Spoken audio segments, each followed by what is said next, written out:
We are filing this case this afternoon or this morning to petition for certiorari and prohibition. We are questioning the constitutionality of a law. We are questioning the constitutionality ng isang batas, yung Republic Act 9369 or yung automated election law, particularly yung provision na nakalagay doon na define nila ano ba yung ibig sabihin ng isang kandidato. Attorney Mark, at this point in time, i-stop muna kita para we would like to address, for the sake of transparency, there are some administrative things that we need to announce. Ibig ko sabihin, I just would like to announce to you disclosures, kung sino kami, ano kami, what we stand, what we're doing, currently, right now, at saka itong latest move namin, bakit namin ginawa. So, let me start, we have a presentation there. Let me start with introducing to you our organization. By the way, I'm Doc Mike, and I'm the one who sent you the media advisory for today. Most of you know me way back in my Philippine Medical Association days. I was the chairman of the Philippine Medical Association Media Affairs Committee for 8 years. I was also an executive director of the Philippine Medical Association, and now we are here involved with the Kapisanan ng Social Media Broadcasters ng Pilipinas Incorporated or KSMBPI na ito po ay isang non-government organization. As founding chairman of the KSMBPI or Kapisanan ng Social Media Broadcasters ng Pilipinas Incorporated way back in 2017, our goal really is for us to educate so that we can provide a high standard of professionalism among bloggers and would-be bloggers. So we are basing our activities on training and education. As a matter of fact, we are an industry partner of TESDA. KSMBPI is the one who worked with TESDA to come up with the first ever TESDA Level 3 course. It's called Social Media Content Creation. You can enroll now in any TESDA school all over the Philippines, and you will have a TESDA certificate. And proud to say, KSMBPI, Kapisanan ng Social Media Broadcasters ng Pilipinas, is very active in this particular thing that we did. Okay? So, let me give you a rundown of who we are and so far what we have done. We founded KSMBPI in 2017. Some of our activities basically is training, and also we came to a point that we have to go beyond training because of the unruliness of social media in the Philippines. So because of that, we were able to get ourselves entangled with filing cases, mga lawfairs, against people who are abusive in the social media, engaged in moral decays, engaged in fake news, etc. The first case that we filed several years ago is against, if you can recall, the famous Vice Ganda case, and Ayon Perez case.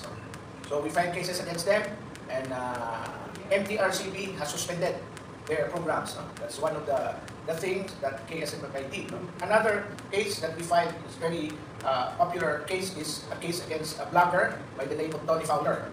Tony Fowler was arrested due to so many other things, legal complication that she did. We filed cyber libel case against her.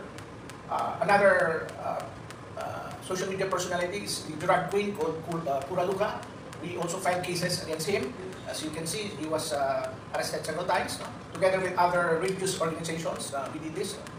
A very popular cases more than a year ago is our cases against Viva Max artists, the A-listers. We filed cases against Adela Gang, Asi Costa, A.J. Rabal, Ayan Misola. Now, so these are the advocacies that the Kapisanan ng social media broadcasters have been doing. As you can see, it's there. Then there came a time that the problem with social media has already expanded into something which is to the point of it became a clear and present danger as far as national security is concerned. So remember the case a year ago wherein there is a deep fake video of President Bongbong Marcos that spread all over the country, wherein the president was heard giving orders to our armed forces to attack China in the West Philippine Sea. This is a fake video that is really very concerning, and it was generated by an AI, artificial intelligence. See? So we went and filed the formal complaint. We went together with the office of the Anti-Cybercrime Unit of PNP. As you can see, that's me there. Silently, we've been doing our advocacies to help make social media more of a mainstream. As you can see here in our purplings, the philosophy behind is we would like to fight truth decay. Truth decay, that's indeed truth decay, and maybe moral decay. So that is the objective of our organization. So because of this, since 2017, we have already advocated that there should be a creation of a national social media regulatory board. It's like MTRCB, but it goes beyond MTRCB because the issue here is a threat to the national security of the country. Social media has come to a point where we saw a clear and present danger. As right now, you can see, look at the investigations that's happening in the Congress. Look at all these things that is happening. One important thing is all these things should be put in a context wherein freedom of speech is not the only thing. Everybody knows that freedom of speech is there, but it is not absolute. When we begin to violate the rights of others and put others in danger, put our country in danger, then freedom of speech has to be addressed properly. So there are so many precedents on the limitation of freedom of speech. First, libel law, cyber libel law. The recent law that prohibits freedom of speech is the anti-bomb joke law.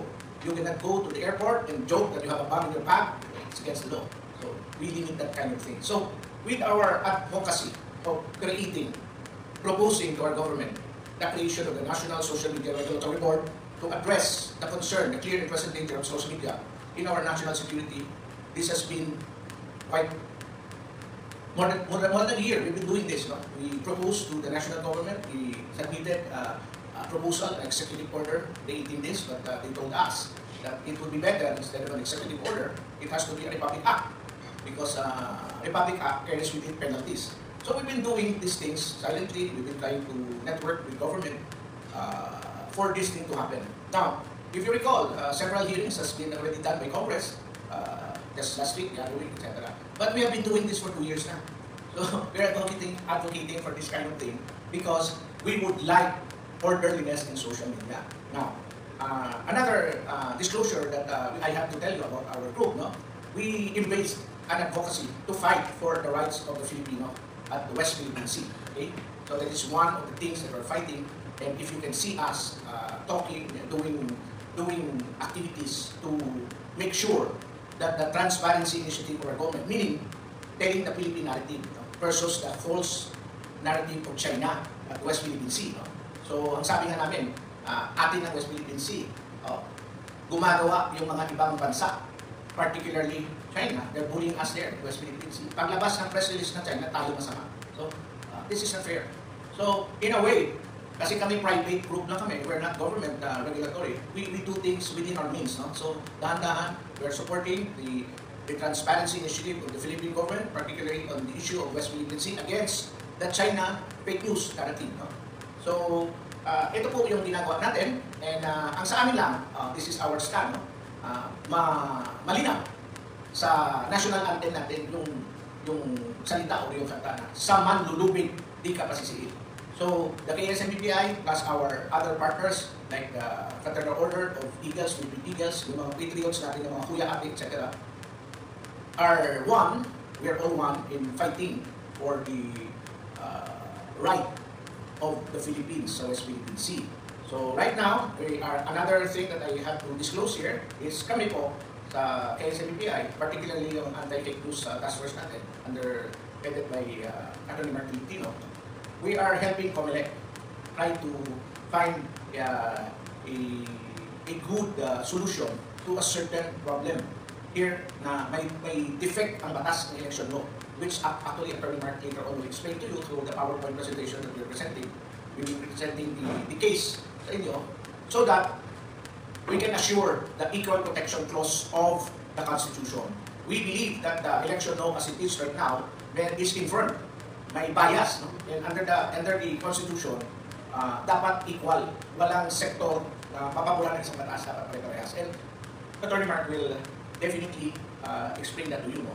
So again, finally, I'm asking personally from you, hindi lang sa mga kasamahan natin sa Philippine Fraternal Order of Philippine Eagles, which is our partner organization, yung mga kuya namin, yung mga ate namin sa Eagles, we are also asking every Filipino, particularly every Filipino voters right now who are registered, no? Anong appeal po namin? Gamitin po natin ang power natin to vote, no? So that we can protect our Philippine. So when elections are being discussed, no? Sinasabi ko, personal ko ito. Very familiar case, no? Ang isang alleged na Chinese citizen nanalo mayor ng isang munisipyo sa Pampanga. No? Only in the Philippines, ng isang alleged Chinese citizen, no? Naging mayor, no? Earlier in the morning, several days ago, may narinig na naman tayong istorya. May isang konsihal dyan sa tumatakbo sa Pasay, na ang nanay at saka tatay niya sa birth certificate nakalagay Chinese citizen. So paano siya maging kandidato as konsihal, no? So we would like to follow up these things, no? Minomonitor po natin ito. Ang sinasabi lang natin right now, because this is the midterm election, dapat ang bawat botante, na nakaregister para magboto sa May 12, 2025 election should be very, very aware, no? And mag-usisa tayo, no? Sa mga bagay-bagay nito. Because our vote right now in the May 12, 2025 election could impact positively or negatively sa pinaglalaban natin sa West PBC. Okay? So, yun po yung ginagawa namin ngayon. No? With that particular administrative disclosure, I think we are already ready to begin the press con proper. No?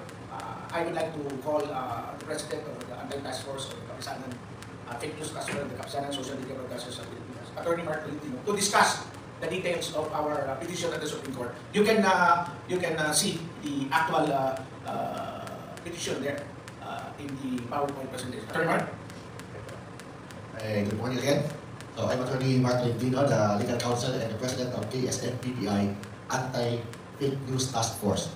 So yung trabaho natin is, as the lawyer ng KSNPPI, in partnership with Dr. Mike Aragon, ang ginagawa natin, na-prepare tayo ng petition to question the constitutionality of some of the election laws. Yung Republic Act 9369 in relation to 8346. Ito yung batas about automated election law na nakalagay doon, yung definition ng sino ba ang kandidato. Kasi ang haba-haba ng batas na yan, sobrang liit lang ang definition ng sino ba ang matatawag ng kandidato. Kailan ba matatawag ang isang kandidato? Upon filing ba ng kanyang certificate of candidacy? Or upon the yung tinatawag start of the campaign period? Like for example, yung mga senador at mga party list representatives, February.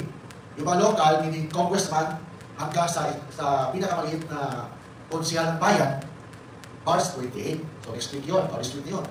So kailan ba mag-start? Kasi nag-print po tayo ng balota, o nag-file tayo ng certificate of candidacy, October 1 to October 7 or October 8. So 1 week yun dapat file. So ang tagal pa ng filing, i-compare mo sa day of yung tinatawag na campaign period. Ang problema, bago pa ang campaign period, even bago pa ang pag-file ng certificate of candidacy ng October, last year pa lang, 2024, dami na ang nagka-campaign, yung tinatawag na premature campaigning. So ang tanong dyan, sino ba ang nakalamang? Wala ng exact definition ng premature campaigning kasi under the present law right now, ang kandidato, matatawag naman ng kandidato only on the day of the campaign period. So therefore, kung October 1 ka nag-file ng certificate of candidacy for mayor, hindi ka pa kandidato.